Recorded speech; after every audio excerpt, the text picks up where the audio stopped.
Stay tuned for today's Antidote, brought to you by the Renegade Success Network. Today's Antidote features a healthy dose of thought-provoking insights and information for business owners, entrepreneurs, leaders, and nonprofit professionals. Each day since March of 2020, this program has offered that one thing to help you continue on your own unique pathway to success. And now, Renegades, we bring you Bob Graham and Tom Brush.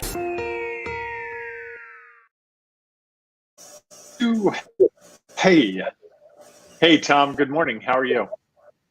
I'm well. Tom? You were a little frozen and you didn't move. And I was like, well, was Bob going to do his little da-da-da, whatever? I did. Did you miss it? I know. I like when you do it. Da-da-da-da. No. Yeah. Bad. So good morning. Anyhow. How are you, Tom Brush? I'm doing very well. How are you today, Bob? No complaints. Today is Wednesday. We in Baltimore are going to get a little bit of snow. The kids next door have off of school, so they're way excited. So if we get a reasonable amount of snow, that means some playing in the snow with the kids next door, which is one of my favorite activities. That beats work any day. No doubt. It's interesting. Yes. I was looking at Facebook this morning, and a school district in upstate New York posted a note that was from the superintendent saying, tomorrow we're going to have our first snow day. And the first snow day is kind of one of those things that people look forward to. It's kind of like, especially in upstate New York, because they know it's going to happen eventually, even though what causes a snow day in Maryland and what causes a snow day in upstate New York are a little different. And A little. But the note was great because it was like, this has been a tough year and we have lost so many things. And there are these beautiful things that happen at a snow day. Whether parents go outside and play with their kids, a teacher gets a chance to curl up and read a book or whatever, just those things that I clearly remember as a kid growing up that left lasting memories. And I think had we just chosen to say, well, we can do class virtual, why do you need a snow day? That, especially this first year around with this different option, I thought that was just a really cool message to say, is that there are some things that are as valuable as the classroom time, and that the opportunity to go out and create those memories, have fun in the snow, are unique, and that we should find ways to, make sure that we take advantage of that. Side note. No, I don't know if I should go down this rabbit hole, but it's kind of interesting to me because we take a snow day and most of us get excited about the opportunity to have a different kind of day. You get the hot chocolate out, you might go sledding, you might have a snowball battle, you might just go out and shovel snow, which is fun, or listen to the quiet that snow causes to a community. And we do that with a snow day, but we haven't done that with the days during this pandemic. And I think it's interesting because each of the days of the pandemic in its own way is kind of like a snow day. It's just different. It's not the ordinary, and there's opportunities there. And maybe if we considered pandemic days more like snow days, what is the wonder that can come from the day? What are the things? Like, I'm working on my enclosed back porch. There's a tree outside that the bark comes off of every year. And I am watching this tree this year and watching the bark come off ever so slowly. I knew it came off. I watched it hit it'd be on the ground, but now I'm watching it happen. And I'm amazed at the birds that are in my backyard. There are two gorgeous blue jays. I had no idea. And I think those are the things that we can behold. And those are the things that we can also behold as we get into Christmas, and we've had Hanukkah and all the other celebrations. What's the opportunity that we may be not catching on to because we're worried about things? How's that for a rabbit hole? You know what? Going down that rabbit hole actually gave me a thought that... About our topic? Absolutely. Good, because I'm going to let everyone behind the curtain for a moment.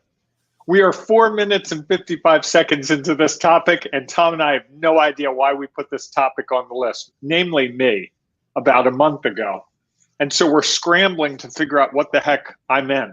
And I have no idea. So I'm hoping you're going to save me from myself, Tom. So here's the thing, right? We're talking about multiplying the R, and we've talked about what that means and how that really enhances what's real for you. That it's not just like little things that have a small influence on what's real for you. It's something significant that really takes the R to a whole new level. And, yesterday I talked a little bit about a quote from Henry Miller about it's not that destinations are not a place, that it's looking at things differently. And here's the thing.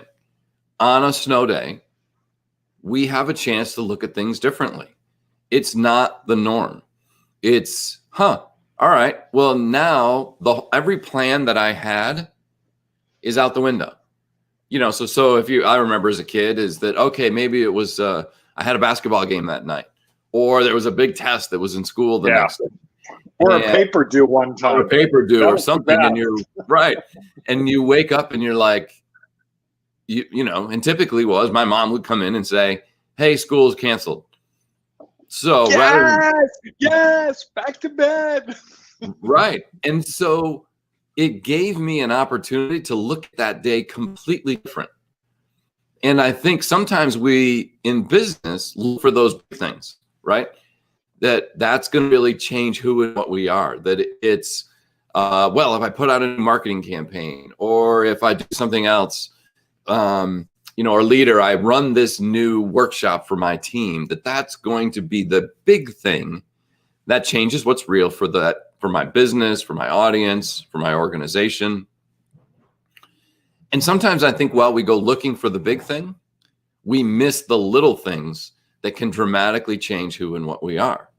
And I think the beauty of today is if people have snow days, or that any day that is completely different than what you thought, is rather than looking at it as something that is an interruption or a struggle or a challenge. Wow, you just like blinked there for a minute. That it is looked at as an opportunity, as what can I gain today?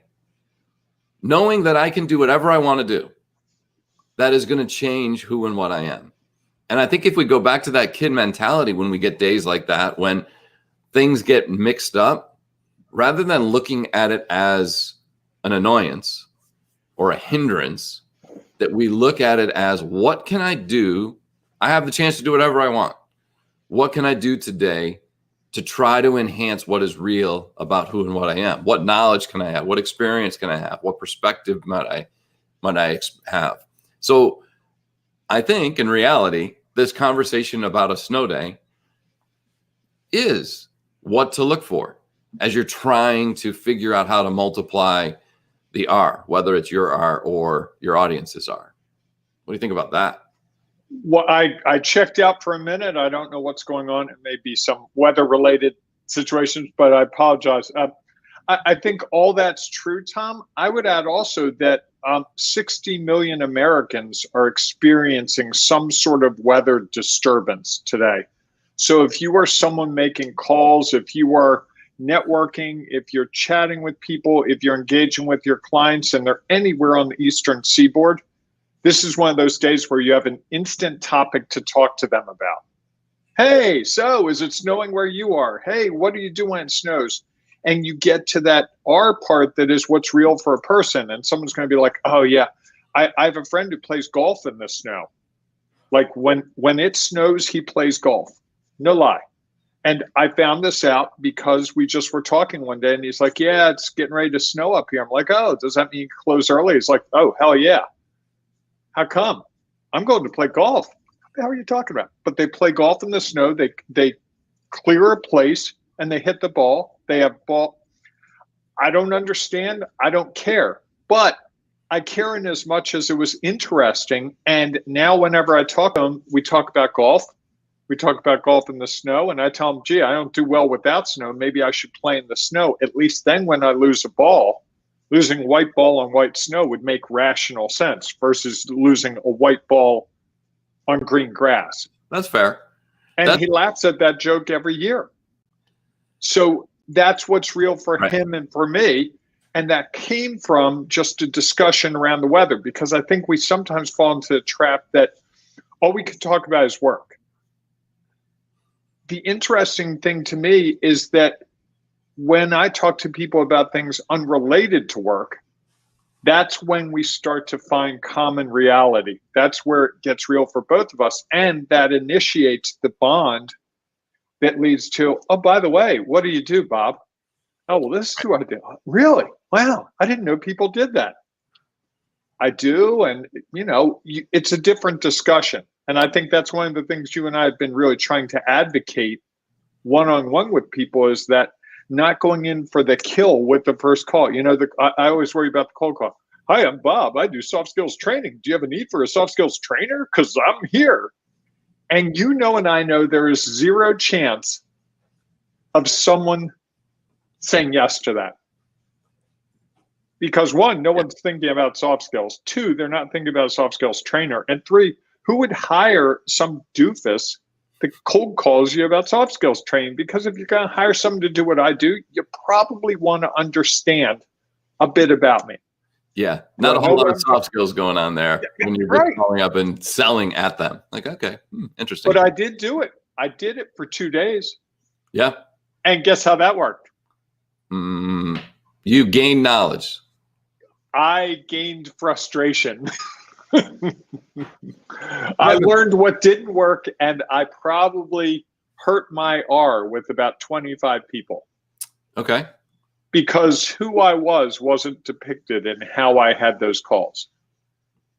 And one of them even said to me a couple weeks later, it's like, did you have like someone holding a gun to your head? I was like, no, why? He's like, because that's not you at all.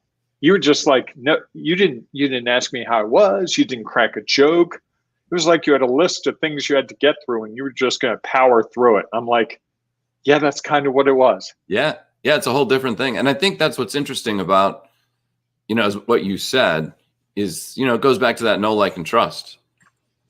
Now if we look in the comments, there's some cool things that people are going to do. Somebody's snow angel. I love it. John is going to go out and watch his dogs play in the snow. Somebody else on here. Tim's going to embrace Texas where it's not snowing. Correct. And so I think the beauty is that we now know a little bit more about each of those people and what's real for them. To me, somebody who says they want to go out and make a snow angel, they really love life. I like this comment. Doesn't matter if someone's watching when I make mine. No. Well, you never know who's watching. And it only matters to you, right? You're doing it for you, not for someone else to say, oh, why is that crazy guy making a snow angel? Or why is he out watching? Don't call John a crazy guy. No, that was this guy. That was not me. I think that was some other. I know, I'm messing with you. I want to put Tim's comment up because people don't realize that you and I have a healthy competition to determine who gets quoted. And so today, Tom gets the quote. What can I do today to try and enhance what is real about who and what I am? I love that quote. I will give you props for that one, Tom. I'm glad Tim captured that because I got lost for a minute with technology and I missed that. So kudos to you for that one, Tom. And then someone else, yes, I'm going to the grocery too and make a snow angel. Shows we are human. And I like that idea that we are human because sometimes we get so obsessed with a project, a goal, something or other that we don't have time to just be ourselves. Really? Has that ever happened to you, Bob? No, never. I know somebody who it never happens to. My buddy Frank. He takes the time to enjoy what he's doing, and he's a good man. Anyhow. Well, it's not bad to be goal oriented. No, I think there's a balance. There are days where I just push hard because I want to feel I accomplished something for that day. Like today is a day where I am intent on doing two things. One is the book, and two is talking to more people about this workshop we're doing, which Tom brings you right in. Tell us about that workshop. Okay. Sure. So if That was a great intro to it. Come on. I was looking at a comment and thinking about that. Sorry. What was that, Steve's comment? Golf in the snow sounds a lot more interesting than normal golf? No, because it sounds more challenging. I'll put it that way. I was actually looking at John's because I was trying to figure out what he was saying. John said, I'm going to see if – no, that's not that one. Sorry. If I can make – no, that one. No, right? this one. Oh. Going to make a Wim Hof angel. Look it up. I have no idea what that is. So that was running through my head as you were talking. And so I missed your softball that you threw. And it was a swing and a miss. Sorry. You explain to them what our workshop's about, and I'm going to look up what the Wim Hof Angel is. All right. I will quickly do that. Yes. So we're going to have a workshop. We talked briefly about it. It's going to be on December 28th through the 31st. Talk all about charting your destination. It's going to be virtual, obviously. And yeah. And what's going to be great about it is it's not a workshop where you just sit and listen to the two of us talk. You do enough of that every morning. It's going to be an interactive, engaging one where you get a chance to not only hear a little bit from us and connect and engage with other business leaders, other members of this group, other people who are looking to chart their next destination. We're trying to figure out what that looks like. And it's interesting, as I was thinking about that this morning, how that for me changed when I looked at that quote yesterday. And that in reality, it's, when I stop thinking about it as a place or even like a goal and start thinking about looking at it as, how do I look at things differently? And I think that's one of the best things why we're doing it right up front is we're going to look at how do you look at your audience? And I think that is a great way to start thinking about your destination is when you better understand, when you look at them differently. Now you have an opportunity to make some headway, to take your next step. And really that's going to be the start of what we're doing. And then we'll move through the process of how to talk to them once you've found them or once you've figured out what they need and how to market it and where to find them. And then we have a very special thing on Thursday that I'm not going to share anything about because I think that's going to be something that you don't think about.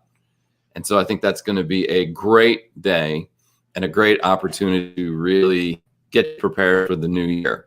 And then I would just add, for the members of our Renegade Success Network, we're going to have a special VIP session Wednesday at 11 o'clock.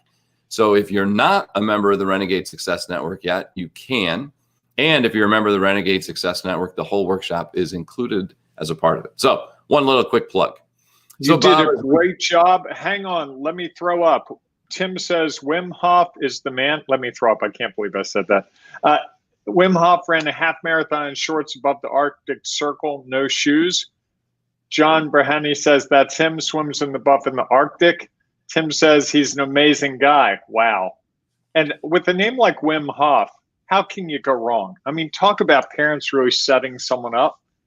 Not William, not Bill, not Buddy. Now I sound like I'm singing a Sheryl Crow song.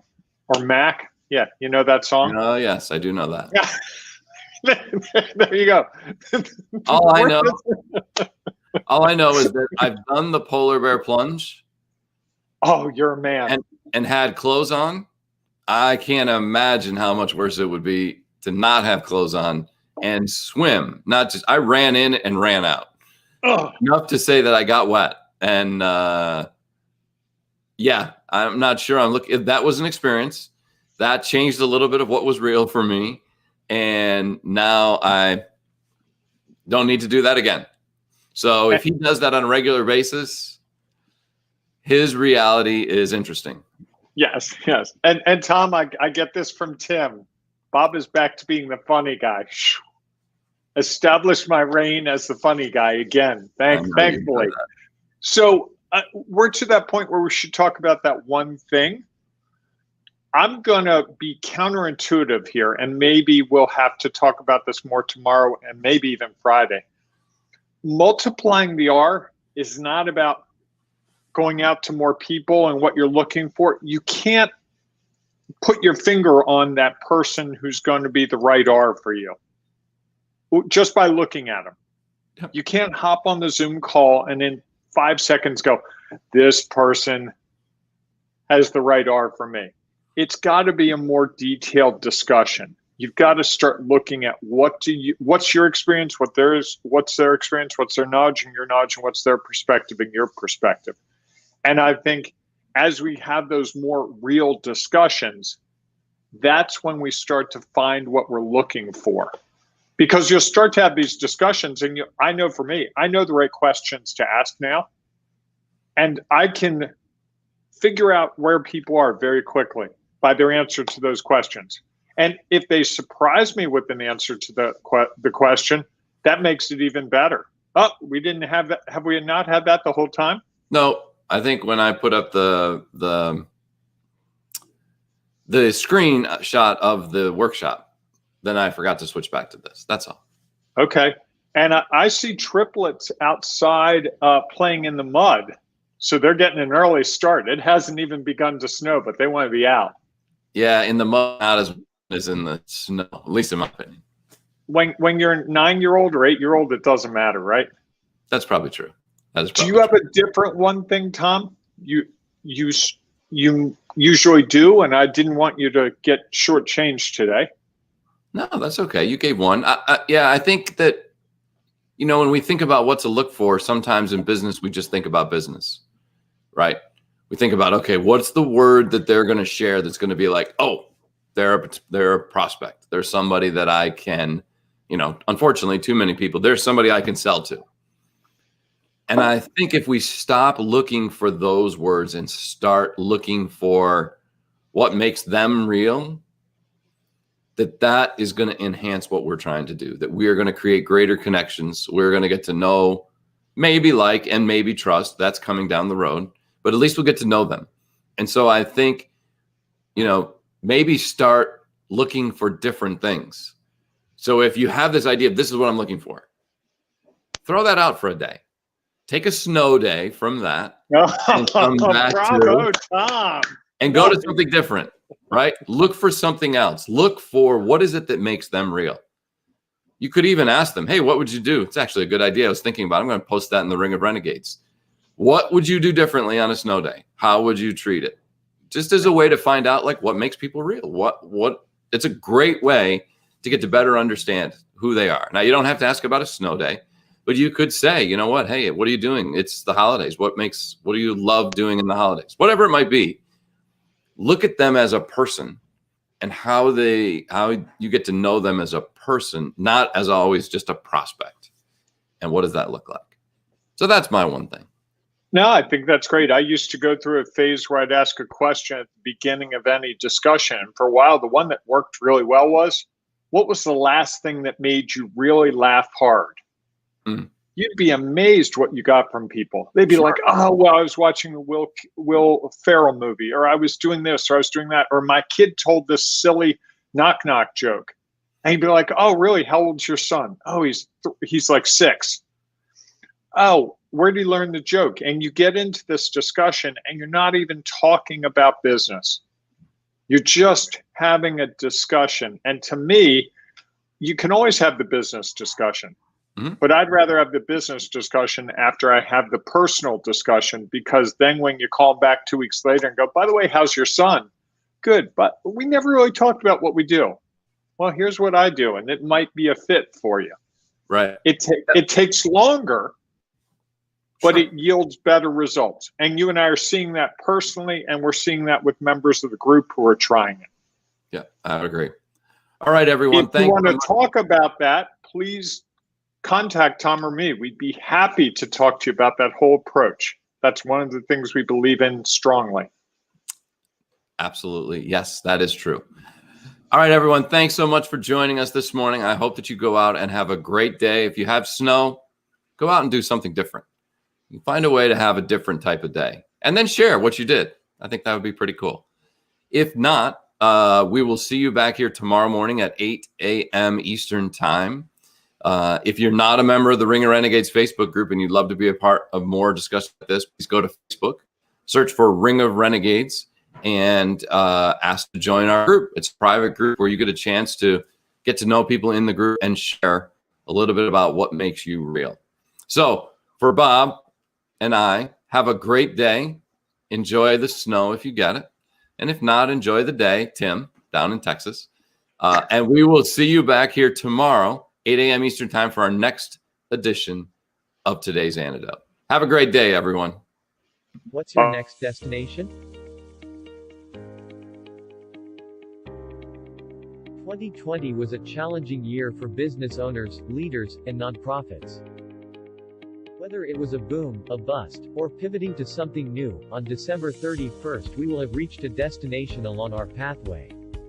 Now it is time to chart your next destination with new knowledge, experience, and perspective. Given all that has happened this year, are you clear on what is real for your audience? What to say, how to say it, and where to say it. No matter how your year went, being clear on these things is critical. Yet setting long-term goals during these times is challenging and confusing. Who can predict what things will look like in a year or 6 months? Charting our next destination provides focus, clarity, and direction. On December 28th to 31st, join our workshop where we will help you identify what your audience needs, how to speak to them, and where to find them. Can't make one day? Don't worry, it will all be recorded and available early afternoon each day. This interactive and collaborative effort will have you ready to take your next step. Register now and jumpstart your 2021. Chart your next destination and your unique pathway to success.